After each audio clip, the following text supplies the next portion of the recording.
Read for you by Chiquito Crasto. The Mystery of Joseph Laquedem. A Jew, unfortunately slain on the sands of Sheba Cove, in the parish of Ruan Lanahale, August 15th, 1810, or so much of it as is hereby related by the Reverend Enderman Trist, B.D., then vicar of that parish, in a letter to a friend. My dear J., you are right, to be sure, in supposing that I know more than my neighbours in Ruan Lanahale concerning the unfortunate young man Joseph Laquedem, and more than I care to divulge, in particular concerning his tragical relations with the girl Julia Constantine, or July as she was commonly called. The vulgar knowledge amounts to little more than this: that Laquedem, a young Hebrew of extraordinary commercial gifts, first came to our parish in 1807, and settled here as managing secretary of a privateering company at Portloo. By his aptitude and daring in this and the illicit trade he amassed a respectable fortune, and at length opened a private bank at Portloo and issued his own notes. That on August 15th, 1810, a forced run, which, against his custom, he was personally supervising, miscarried, and he met his death by a carbine shot on the sands of Sheba Cove. And lastly, that his body was taken up and conveyed away by the girl Julia Constantine under the fire of the preventive men. This story has even in our time received what I may call some fireside embellishments, but these are the facts, and the parish knows little beyond them. I, as you conjecture, know a great deal more, and yet there is a sense in which I know nothing more. You and I, my old friend, have come to an age where men do not care to juggle with the mysteries of another world, but knowing that the time is near when all accounts must be rendered, desire to take stock honestly of what they believe and what they do not. And here lies my difficulty. On the one hand, I would not make public an appearance which, however honestly set down, might mislead others, and especially the young, into rash and mischievous speculations. On the other, I doubt if it be right to keep total silence and withhold from devout and initiated minds any glimpse of truth, or possible truth, vouchsafed to me. As the Greeks say, plenty are the tyrus bearers, but few the illuminate, and among these few I may surely count my old friend. It was in January 1807, the year of the abominable business of Tilsit, that my churchwarden, the late Ephraim Pollard, and I, in cleaning the south wall of Lanahale Church for a fresh coat of whitewash, discovered the frescoes and charcoal drawings, as well as the brass plaque of which I sent you a tracing. And I think not above a fortnight later that, on your suggestion, I set to work to decipher and copy out the old churchwarden's accounts. On the Monday after Easter, at about 9 o'clock p.m., I was seated in the vicarage parlour, busily transcribing with a couple of candles before me, when my housekeeper Frances came in with a visiting card, and the news that a stranger desired to speak with me. I took the card and read, "Mr. Joseph Laquedem." "Show the gentleman in," said I. Now the fact is, I had just then a few guineas in my chest, and you know what a price gold fetched in 1807. I dare say that for 12 months together the most of my parishioners never set eyes on a piece, and any that came along quickly found its way to the Jews. People say that government was buying up gold through the Jews to send to the armies. I know not the degree of truth in this, but I had some 25 guineas to dispose of, and had been put into correspondence with a Mr. Isaac Laquedem, a Jew residing by Plymouth Dock, whom I understood to be offering 20s. 6d. per guinea, or a trifle above the price then current. I was fingering the card when the door opened again and admitted a young man in a caped overcoat and tall boots bemired high above the ankles. He halted on the threshold and bowed. "Mr. Joseph Laquedem," said he in a pleasant voice. "I guess your errand," said I, though it was a Mr. Isaac Laquedem whom I expected. "Your father, perhaps." He bowed again, and I left the room to fetch my bag of guineas. "You have had a dirty ride," I began on my return. "I have walked," he answered, lifting a muddy boot. "I beg you to pardon these." "What, from Torpoint Ferry? And in this weather? My faith, sir, you must be a famous pedestrian." He made no reply to this, but bent over the guineas, fingering them, holding them up to the candlelight, testing their edges with his thumbnail, and finally poising them one by one on the tip of his forefinger. "I have a pair of scales," suggested I. "Thank you. I too have a pair in my pocket, but I do not need them. The guineas are good weight, all but this one, which is possibly a couple of grains short." Surely you cannot rely on your hand to tell you that." His eyebrows went up as he felt in his pocket and produced a small velvet-lined case containing a pair of scales. He was a decidedly handsome young man, with dark, intelligent eyes and a slightly scornful, or shall I say ironical, smile. I took particular note of the steadiness of his hand as he adjusted the scales and weighed my guinea. "To be precise," he announced, 1.898, or practically 1 9/10 short." "I should have thought," said I, fairly astounded, "a lifetime too little for acquiring such delicacy of sense." He seemed to ponder. "I dare say you are right, sir," he answered, and was silent again until the business of payment was concluded. While folding the receipt, he added, "I am a connoisseur of coins, sir, and not of their weights alone." "Antique as well as modern?" "Certainly." "In that case," said I, "you may be able to tell me something about this." And going to my bureau, I took out the brass plaque which Mr. Paulet had detached from the planks of the church wall. "To be sure, it scarcely comes with the provinces of numismatics." He took the plaque. His brows contracted, and presently he laid it on the table, drew my chair towards him in an absent-minded fashion, and, sitting down, rested his brow on his open palms. I can recall the attitude plainly, and his bent head, and the rain still glistening in the waves of his black hair. "Where did you find this?" he asked, but without looking up. I told him. "The engraving upon it is singular. I thought that possibly—" "Oh, that," said he, "is simplicity itself. An eagle displayed with two heads, the legs resting on two gates, a crescent between, an imperial crown surmounting. These are the arms of the Greek Empire. The two gates are Rome and Constantinople. The question is, how it came where you found it. It was covered with plaster, you say, and the plaster whitewashed. Did you discover anything near it?" Upon this I told him of the frescoes and charcoal drawings, and roughly described them. His fingers began to drum upon the table. "Have you any documents which might tell us when the wall was first plastered?" "The parish accounts go back to 1594. Here they are. The registers to 1663 only. I keep them in the vestry. I can find no mention of plastering, but the entries of expenditures on whitewashing occur periodically, the first under the year 1633. I turned the old pages and pointed to the entry. "It paid to George Mason for a day's work about the church after the Jew had been, and whitewash is rid." "A Jew? But a Jew had no business in England in those days. I wonder how and why he came." My visitor took the old volume and ran his finger down the leaf, then up, then turned back a page. "Perhaps this may explain it," said he.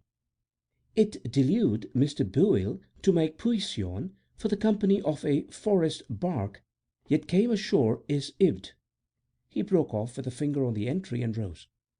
"Pray forgive me, sir. I had taken your chair." "Don't mention it," said I. "Indeed, I was about to suggest that you draw it to the fire while Francis brings in some supper." To be short, although he protested he must push on to the inn at Portloo, I persuaded him to stay the night. Not so much, I confess, from the desire of his company, as in the hope that if I took him to see the frescoes next morning, he might help me to elucidate their history.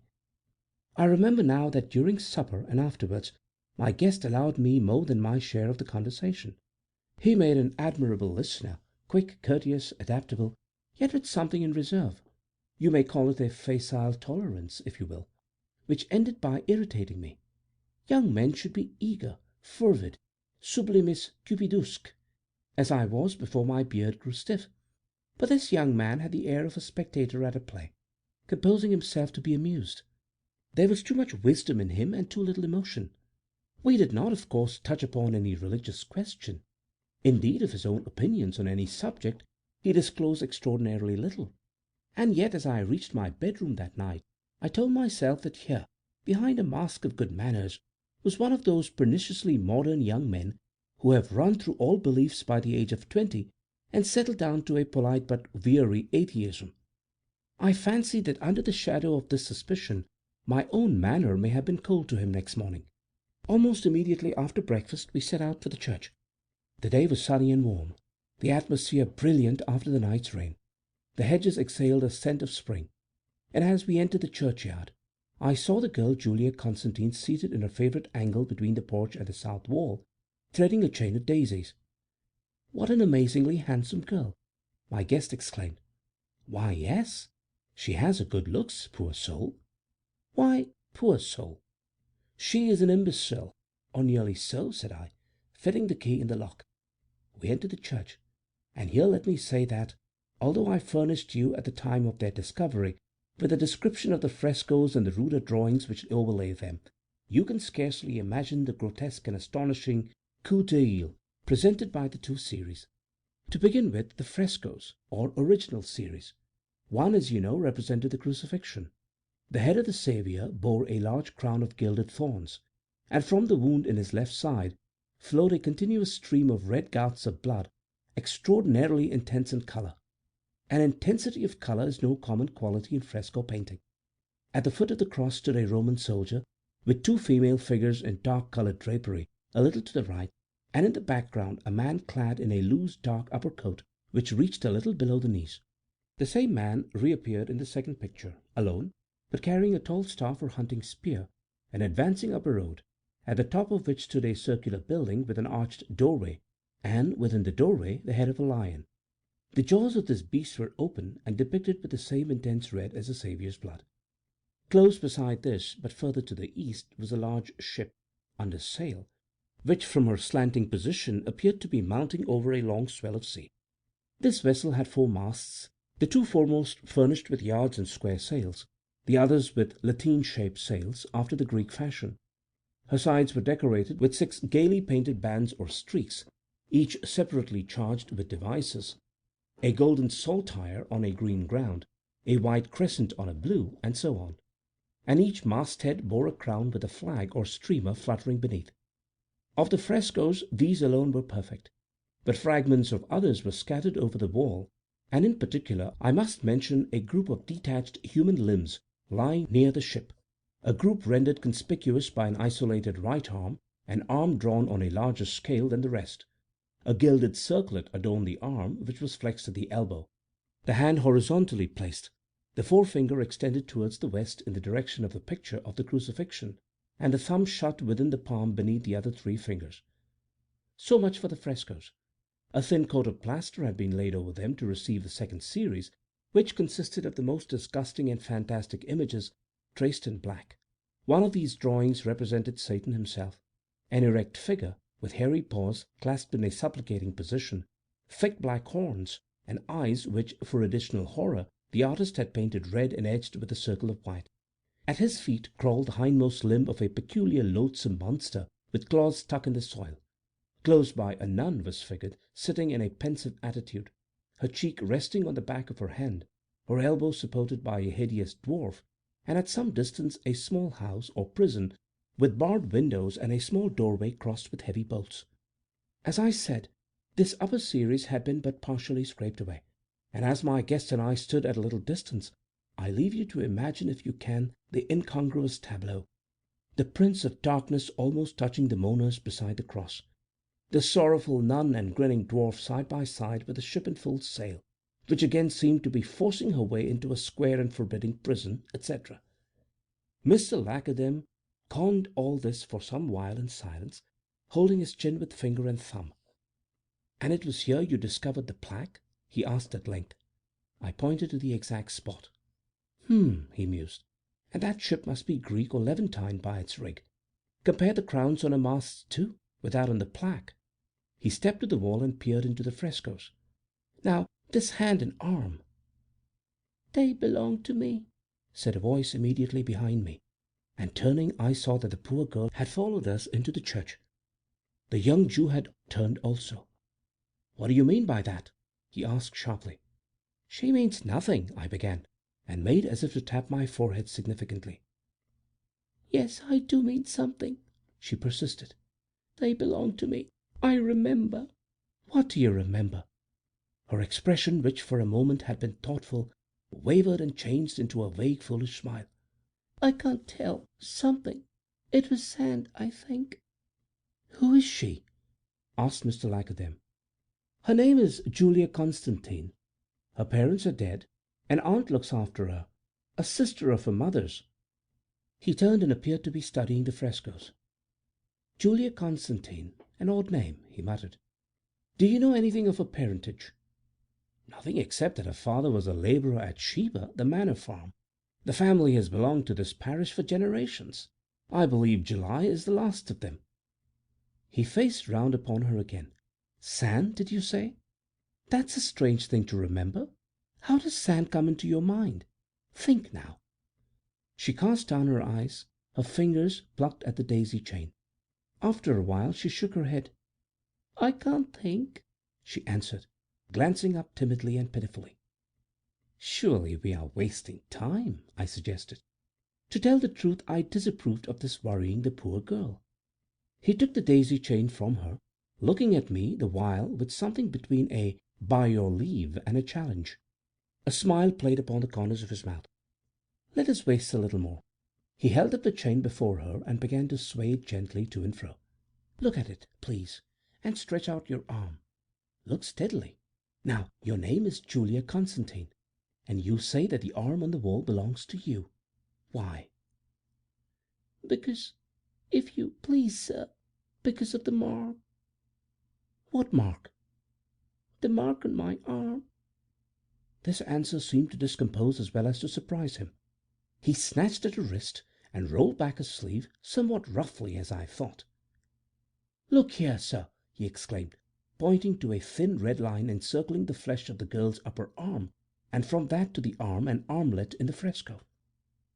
"She has been copying it," said I, "with a string or ribbon which no doubt she tied too tightly." "You are mistaken, sir. This is a birthmark. You have had it always?" he asked the girl. She nodded. Her eyes were fixed on his face with the gaze of one at the same time startled and confiding, and for the moment he too seemed to be startled. But his smile came back as he picked up the daisy chain and began once more to sway it to and fro before her. "And when that arm belonged to you, there was sand around you, eh? Tell us, how did the sand come here?"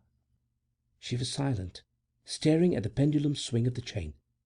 "Tell us," he repeated in a low, coaxing tone, and in a tone just as low she began. "There was sand, red sand.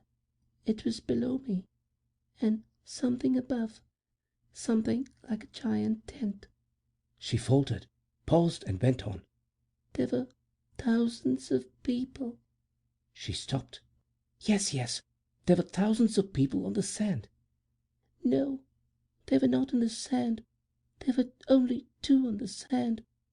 The rest were around under the tent. My arm was out, just like this." The young man put a hand to his forehead. "Good Lord!" I heard him say. "The amphitheatre!" "Come, sir," I interrupted. "I think we have had enough of this jugglery." But the girl's voice went on steadily, as if repeating a lesson. "And then you came." "I?" His voice rang sharply, and I saw a horror dawn in his eyes and grow. "I?" "And then you came," she repeated, and broke off, her mind suddenly at fault. Automatically he began to sway the daisy chain afresh. "We were on board a ship, a funny ship, with a great high stern." "Is this the same story?" he asked, lowering his voice almost to a whisper, and I could hear his breath going and coming. "I don't know. One minute I see clear, and then it all gets mixed up again. We were up there, stretched on deck, near the tiller. Another ship was chasing us. The men began to row, with long sweeps." "But the sand," he insisted. "Is the sand there?" "The sand? Yes, I see the sand again. We are standing upon it, we and the crew. The sea is close behind us. Some men have hold of me. They are trying to pull me away from you. Ah!" And I declare to you that with a sob the poor girl dropped on her knees there in the aisle and clasped the young man about the ankles, bowing her forehead upon the insteps of his high boots. As for him, I cannot hope to describe his face to you. There was something more in it than wonder, something more than dismay, even at the success of this unhallowed experiment.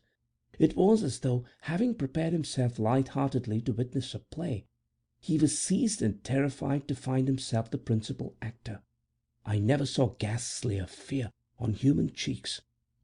"For God's sake, sir," I cried, stamping my foot, "relax your cursed spells. Relax them and leave us. This is a house of prayer." He put a hand under the girl's chin, and raising her face, made a pass or two, still with the daisy chain in his hand. She looked about her, shivered, and stood erect. "Where am I?" she asked. "Did I fall? What are you doing with my chain?" She had relapsed into her habitual childishness of look and speech. I hurried them from the church, resolutely locked the door, and marched up the path without deigning a glance at the young man. But I had not gone 50 yards when he came running after. "I entreat you, sir, to pardon me. I should have stopped the experiment before, but I was startled, thrown off my balance. I am telling you the truth, sir." "Very likely," said I. "The like has happened to other rash meddlers before you." "I declare to you I had no thought," he began, but I interrupted him. "No thought, indeed! I bring you here to resolve me, if you can, a curious puzzle in archaeology, and you fall to playing devil's pranks upon a half-witted child. No thought! I believe you, sir." "And yet," he muttered, "it is an amazing business. The sand, the velarium, the outstretched arm and hand, pollice compresso, the exact gesture of the gladiatorial shows." "Are you telling me, pray, of gladiatorial shows under the Eastern Empire?" I demanded scornfully. "Certainly not, and that," he mused, "only makes it the more amazing. Now look here," said I, halting in the middle of the road, "I'll hear no more of this. Here is my gate, and there lies the high road on to Portloo or back to Plymouth, as you please. I wish you a good morning, sir, and if it be any consolation to you, you have spoiled my digestion for a week." I am bound to say the young man took his dismissal with grace. He halted then and there, and raised his hand, stood for a moment pondering, and, turning on his heel, walked quickly off towards Portloo. It must have been a week before I learnt casually that he had obtained employment there as secretary to a small company owning the Lord Nelson and the Hand-in-Hand privateers. His success, as you know, was rapid, and naturally in a gossiping parish I heard about it, a little here, a little there, in all a great deal. He had bought the Providence schooner. He had acted as freighter for Minard's men in their last run with the Morning Star. He had slipped over to Cork and brought home a Portloo prize illegally detained there. He was in London fighting a salvage case in the Admiralty Court. Within 12 months he was accountant of every trading company in Portloo, an agent for receiving the moneys due to the Guernsey merchants. In 1809, as you know, he opened his bank and issued notes of his own, and a year later he acquired 2 of the best farms in the parish, Treesall and Killerfreef, and held the fee simple of the harbour and quays. During the first 2 years of his prosperity I saw little of the man. We passed each other from time to time in the streets of Portloo, and he accosted me with a politeness to which, though distrusting him, I felt bound to respond. But he never offered conversation, and our next interview was wholly of my seeking.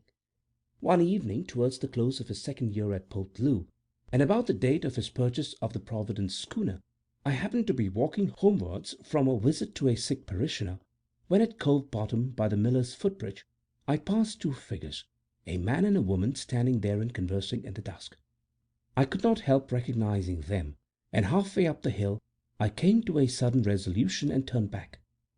"Mr. Laquedem," said I, approaching them, "I put it to you as a man of education and decent feeling, is this quite honourable?" "I believe, sir," he answered courteously enough, "I can convince you that it is.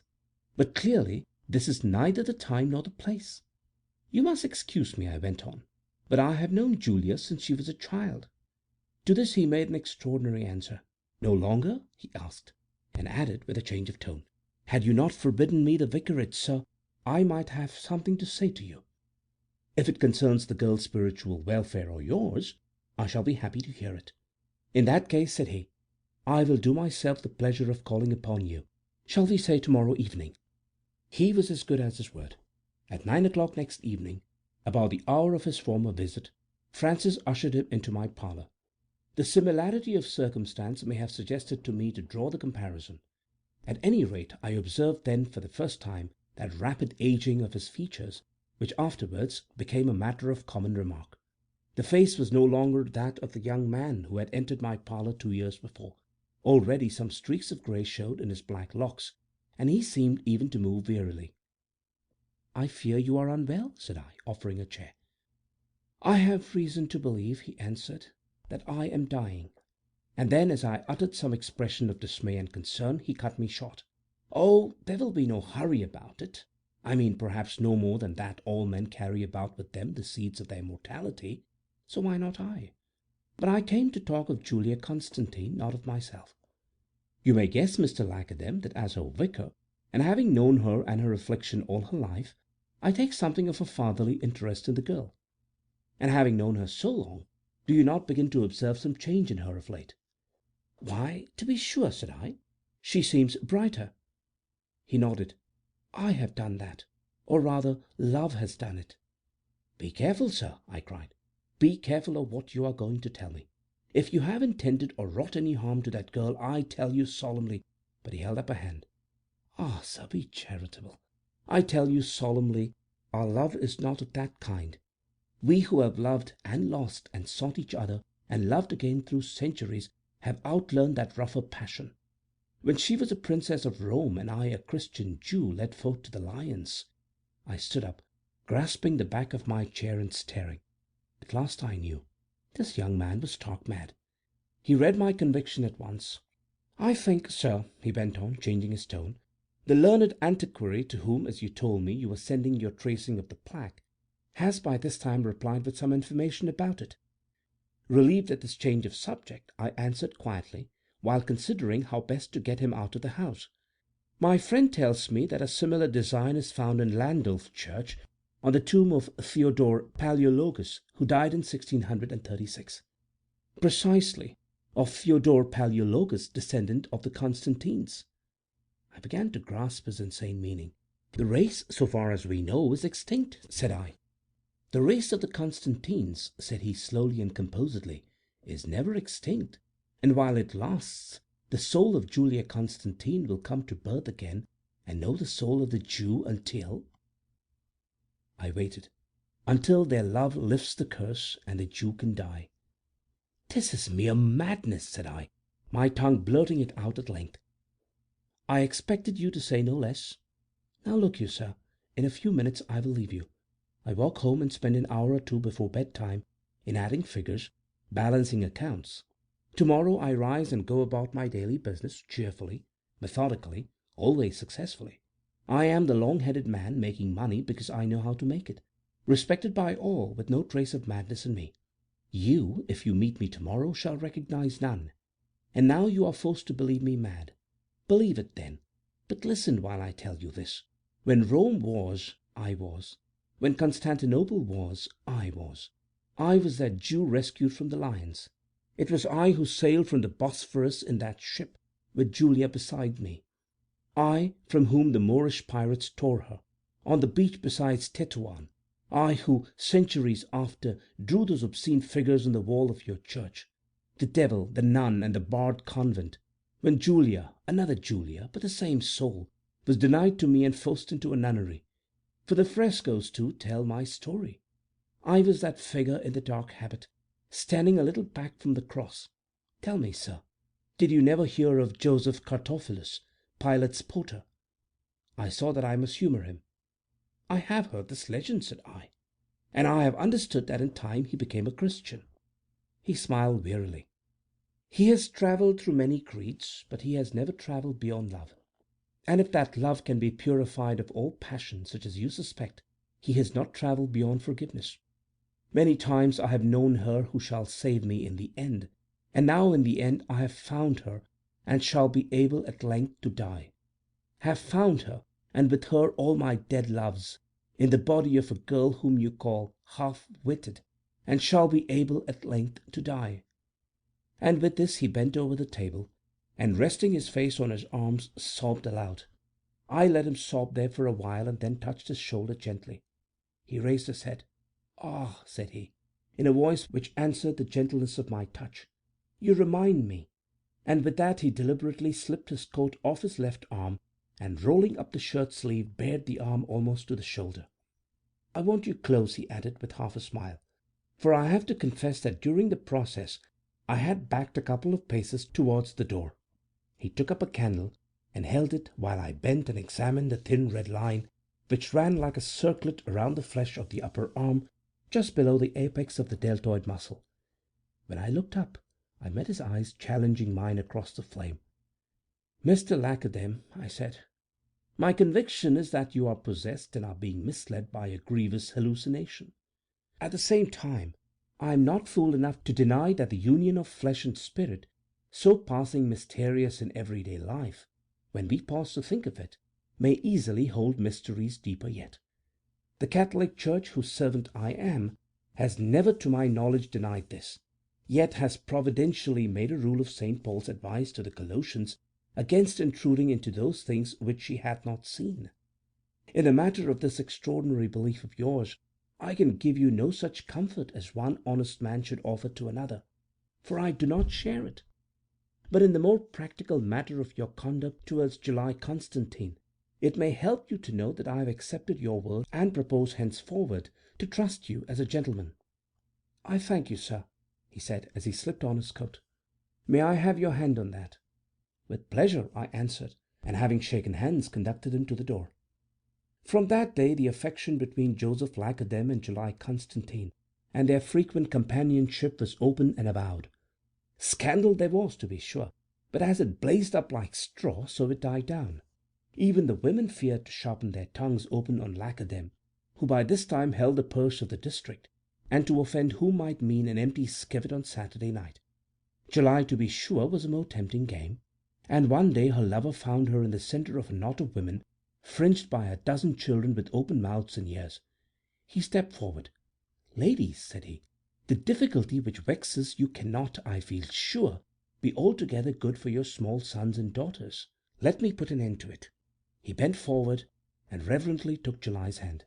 "My dear, it appears that the depth of my respect for you will not be credited by these ladies unless I offer you marriage. And as I am proud of it, so forgive me if I put it beyond their doubt. Will you marry me?" July, blushing scarlet, covered her face with her hands, but shook her head. There was no mistaking the gesture. All the women saw it. "Condole with me, ladies," said Laquedem, lifting his hat and including them in an ironical bow, and placing July's arm in his, escorted her away. I need not follow the history of their intimacy, of which I saw indeed no more than my neighbors. On two points all accounts of it agree: the rapid aging of the man during this period, and the improvement in the poor girl's intellect. Some profess to have remarked an equally vehement heightening of her beauty. But, as my recollection serves me, she had always been a handsome maid, and I set down the transfiguration, if such it was, entirely to the dawn and growth of her reason. To this I can add a curious scrap of evidence. I was walking along the cliff track one afternoon between Portloo and Lanahail church town, when, a few yards ahead, I heard a man's voice declaiming in monotone some sentences which I could not catch, and rounding the corner came upon Laquedem and July. She was seated on a rock, and he on a patch of turf at her feet, held open a small volume which he laid face downwards as he rose to greet me. I glanced at the back of the book and saw it was a volume of Euripides. I made no comment, however, on this small discovery, and whether he had indeed taught the girl some Greek, or whether she merely listened for the sake of hearing his voice, I am unable to say. Let me come, then, to the last scene, of which I was one among many spectators. On the morning of August 15th, 1810, and just about daybreak, I was awakened by the sound of horses' hoofs coming down the road beyond the vicarage gate. My ear told me at once that there were many riders and moving at a trot, and a minute later the jingle of metal gave me an inkling of the truth. I hurried to the window and pulled up the blind. Day was breaking on a great drizzle of fog which drove up from seaward, and through this drizzle I caught sight of the last 5 or 6 scarlet plumes of a troop of dragoons jogging down the hill past my bank of laurels. Now our parish had stood for some weeks in apprehension of a visit from these gentry. The riding officer, Mr. Luke, had threatened us with them more than once. I knew, moreover, that a run of goods was contemplated, and, without questions of mine, It did not become a parish priest in those days to know too much. It had reached my ears that Laquedem was himself in Roscoff bargaining for the freight. But we had all learned confidence in him by this time. His increasing bodily weakness never seemed to affect his cleverness and resource, and no doubt occurred to me that he would contrive to checkmate this new move of the riding officers. Nevertheless, and partly I dare say out of curiosity, to have a good look at the soldiers, I slipped on my clothes and hurried downstairs and across the garden. My hand was on the gate when I heard footsteps, and July Constantine came running down the hill, her red cloak flapping with her hair powdered with the mist. "Hello," I said. "Nothing wrong, I hope?" She turned a white, distraught face to me in the dawn. "Yes, yes, all is wrong. I saw the soldiers coming. I heard them a mile away and sent up the rocket from the church tower. But the luggers stood in. They must have seen. She stood in and is right under Sheba Point now, and he—" I whistled. "This is serious. Let us run out towards the point. You, I mean, may be in time to warn them yet." So we set off running together. The morning breeze had a cold edge on it, but already the sun had begun to wrestle with a bank of sea fog. While we hurried along the cliffs, the shoreward fringe of it was ripped and rolled back like a tent cloth, and through the rent I saw a broad patch of the cove below. The sands, for the tide was at low ebb, shining like silver, the dragoons with their greatcoats thrown back from their scarlet breasts, and their accoutrements flashing against the level rays. Seaward, the lugger loomed through the weather, but there was a crowd of men and black coats, half a score of them, by the water's edge, and it was clear to me at once that a forced run had been at least attempted. I had pulled up, panting, on the verge of the cliff, when July caught me by the arm. "The sand," she pointed, and where I remember the gesture, the very gesture of the hand in the fresco, the forefinger extended, the thumb shut within the palm. "The sand. He told me." Her eyes were wide and fixed. She spoke, not excitedly at all, but rather as one musing, much as she had answered Laquedem on the morning when he waved the daisy chain before her. I heard an order shouted high up the beach, and the dragoons came charging down across the sand. There was a scuffle close by the water's edge. Then, as the soldiers broke through the mob of free traders and wheeled their horses round fetlock deep in the tide, I saw a figure break from the crowd and run, but presently check himself and walk composedly towards the cliff up which climbed the footpath leading to Portloo. And above the hubbub of oaths and shouting, I heard a voice crying distinctly, "Run, man! 'Tis after thee they are! Man, go faster!" Even then, had he gained the cliff track, he might have escaped, for up there no horseman could follow. But as a trooper came galloping in pursuit, he turned deliberately.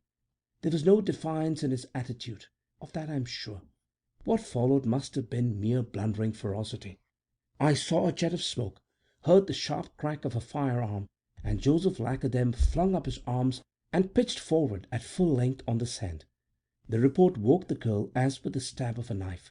Her cry, it pierces through my dreams at times, rang back with the echoes from the rocks, and before they ceased she was halfway down the cliffside, springing as surely as a goat, and where she found no foothold clutching the grass, the rooted samphires and sea pinks, and sliding.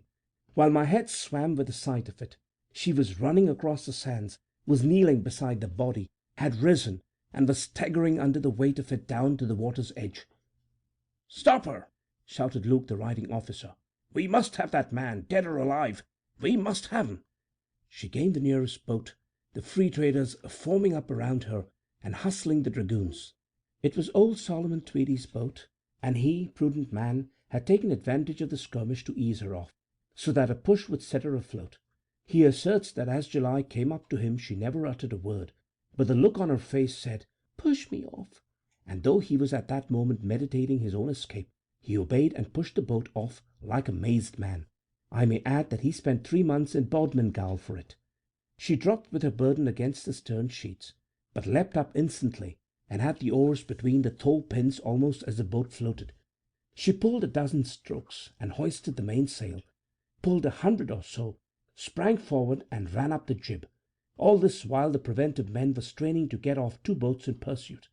But, as you may guess, the free traders did nothing to help and a great deal to impede, and first the crews tumbled in too hurriedly.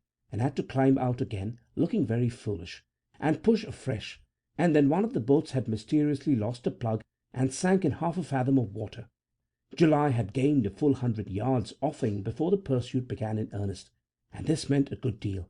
Once clear of the point, the small cutter could defy their rowing and reach away to the eastward with the wind just behind her beam. The riding officer saw this and ordered his men to fire. They assert, and we must believe, that their object was merely to disable the boat by cutting up her canvas. Their first desultory volley did no damage. I stood there high on the cliff and watched the boat making the spy-glass of my hands. She had fetched in close under the point and gone about on the port tack. The next would be clear, when the first shot struck her, cutting a hole through her jib, and I expected the wind to rip the sail up immediately. Yet it stood, the breeze being dead on shore. The little boat heeled towards us, her mainsail hiding the steerswoman. It was a minute later, perhaps, that I began to suspect that July was hit, for she allowed the jib to shake and seemed to be running right up into the wind. The stern swung round, and I strained my eyes to catch a glimpse of her. At that moment a third volley rattled out, a bullet shore through the peak halyards, and the mainsail came down with a run. It was all over. The preventive men cheered and pulled with a will. I saw them run alongside, clamber into the cutter, and lift the fallen sail. And that was all. There was no one on board, alive or dead, whilst the canvas hid her. In the swift 2 minutes between the boats putting about and her running up into the wind, July Constantine must have lifted her lover's body overboard and followed it to the bottom of the sea. There is no other explanation, and of the bond that knit these two together there is, when I ask myself candidly, no explanation at all, unless I give more credence than I have any wish to give to the wild tale which Joseph Laquedem told me. I have told you the facts, my friend, and leave them to your judgment. End of The Mystery of Joseph Laquedem by Arthur Thomas Quiller-Couch. Read for you by Chiquito Crasto, Birmingham, Alabama.